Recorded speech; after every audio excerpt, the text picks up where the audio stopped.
Hello guys, welcome back to my channel Pisuji memoir. এটা কিন্তু আমাদের জিম কর্পেট সিজনের episode number 3, but last episode নয়। এরপরে জাস্ট একটা ছোট্ট এপিসোড আসতে চলেছে, সেটা কি তোমরা এই ভিডিওটার শেষেই জানতে পারবে। বাট তার আগে বলি, আজকে আমাদের জিম কর্বেট থেকে বাড়ি ফেরার পালা, অর্থাৎ আমাদের যে অ্যানিভার্সারি ট্যুর সেটা কিন্তু শেষ।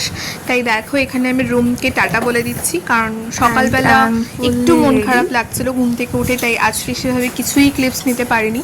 তো চলো দেখো আমি রেডি হয়ে গেছি এবং রুমটা লক করে জাস্ট বেরিয়ে যাচ্ছি।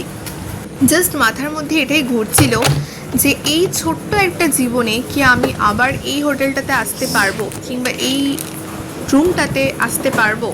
হয়তো পারবো না, হয়তো এর থেকে অন্যরকম একটা হোটেলে যাব বা অন্য একটা রুম পাবো, বাট স্টিল আমাদের মনের মধ্যে কিছু কিছু স্মৃতি থেকে যায়।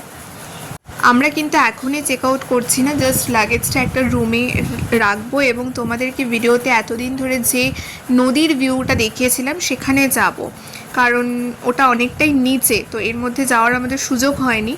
অনেক কষ্ট করে আমরা একে ওকে জিজ্ঞেস করে রাস্তাটা খুঁজে পেয়েছিলাম এবং কার কার বাড়ির ওপর দিয়ে গিয়েছিলাম, মানে ওই স্মৃতিগুলো এখনও মনে পড়ছে আর বেশ ভালো লাগছে।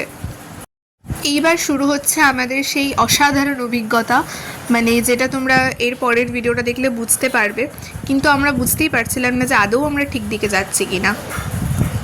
এই একটা বিতিকিচ্ছিরি রাস্তা দিয়ে আসলাম, এখান দিয়ে যাচ্ছে নদীটা। এখন এই যে এরকম চারদিকে নোংরা, আর আমরা এরকমভাবে যাচ্ছি,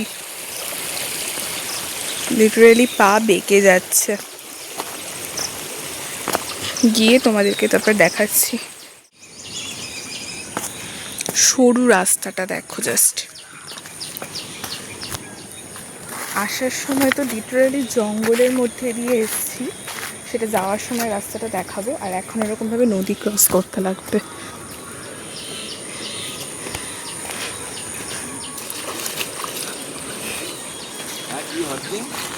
অর্ধেক ট্রেক আমি জীবনের এখানেই করে ফেললাম।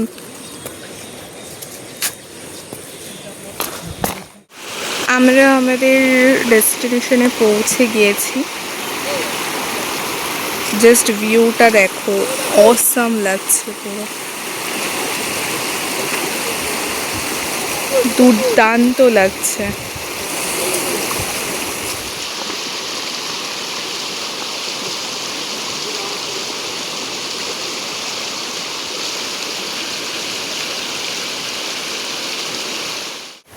আমরা এখন সোজা হাঁটতে চলেছি। তো আমরা অনেকে না এখানে একটা হাতির আওয়াজ পেয়েছি, মানে হাতির যেরকমভাবে মানে ডাকে বা আওয়াজ করে। তো এবার অর্ধেক লোকজনই ভয় পেয়ে গেছে, জানি না ওটা হাতি কিনা। লোকাল লোকজনদেরকে জিজ্ঞেস করলাম, কিছুই বুঝতে পারলাম না। ঠিক আছে, চলো।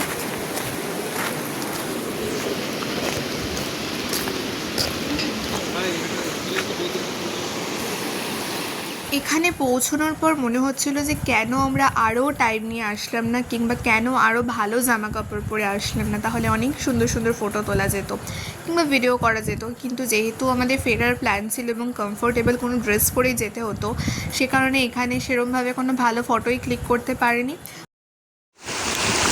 ক্যামেরা মানে এই ফ্রেমটাকে কোনো সময় জাস্টিস করতে পারবে না। জাস্ট দেখো মেঘটা কিভাবে চলে যাচ্ছে, আর এখানে সেই নদীর আওয়াজ, জাস্ট অসাধারণ। এটা কিন্তু কিছুই না, জাস্ট একটু অ্যাস্থেটিকভাবে কয়েকটা ছবি আর ভিডিও করতে চাইছিলাম, বাট যাই হোক হয়নি। তো এবার এখানে আস্তে আস্তে একটু রোদের দেখা দিচ্ছে। আমাদের এই জায়গাটাকে এবার টাটা করে দিয়ে, ওরে বাবা,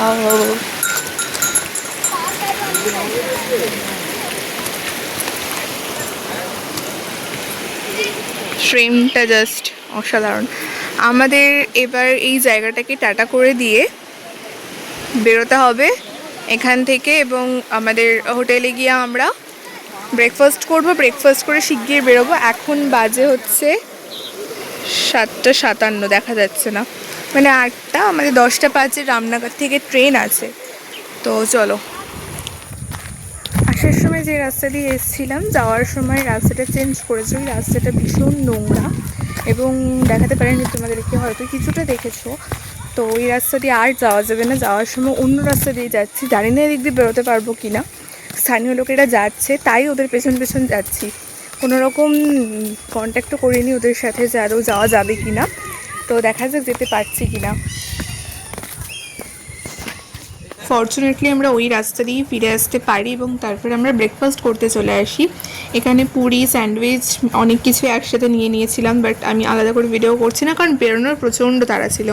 তারপর দেখো হোটেল থেকে একদম চেক আউট করে হোটেলের সামনে অটো দাঁড়িয়েছিল, তো আমরা অটো নিয়ে নিই এবং অটো করে বেরিয়ে যাই জিম কর্বেট থেকে, মানে আমাদের হোটেল থেকে রামনগরের স্টেশনের উদ্দেশ্যে, কারণ ওখান থেকে আমাদের ট্রেন। বেরোনোর সময় এত মন খারাপ লাগছিল, বাট ঠিক আছে, সব কিছুকেই একটা সময় আমাদের বিদায় জানিয়ে সেখান থেকে চলে আসতে হয়। এখানে দেখো স্যারেরা কি সুন্দর ভিডিও করছে যেতে যেতে, তোমরা দেখলে। তো তোমাদেরকে জানিয়ে রাখি, আমাদের রামনগর থেকে দিল্লি অবধি ট্রেনের টিকিট করা ছিল, লোকাল ট্রেনের। কি ট্রেনের নাম ছিল আমি এক্স্যাক্ট বলতে পারবো না, কারণ আমরা একদিন দিল্লিতে স্টে করতে চেয়েছিলাম দিল্লি চারপাশটা একটু ঘুরে দেখার জন্য, কিন্তু দিল্লিতে গিয়ে কী হয়েছিল সেটা মানে একটা বিরাট স্টোরি, সেটা নিয়ে আমি অন্য একটা চ্যানেলে আসবো।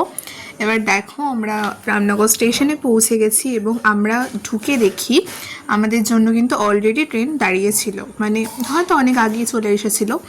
এবং আমরা নিজেদের D4 কি D3 কিছু একটা ছিল, আমরা সেটা খুঁজে তারপরে সেখানে উঠে যাই। এবং দেখো ট্রেনের ভেতরে আমি কিন্তু সেরকম কোনো ক্লিপসই নিতে পারিনি, এবং সবাই আমরা চেষ্টা করছি নিজেদের মতন মতন করে কিছু ক্লিপস নিয়ে রাখার, কারণ সবটাই স্মৃতি।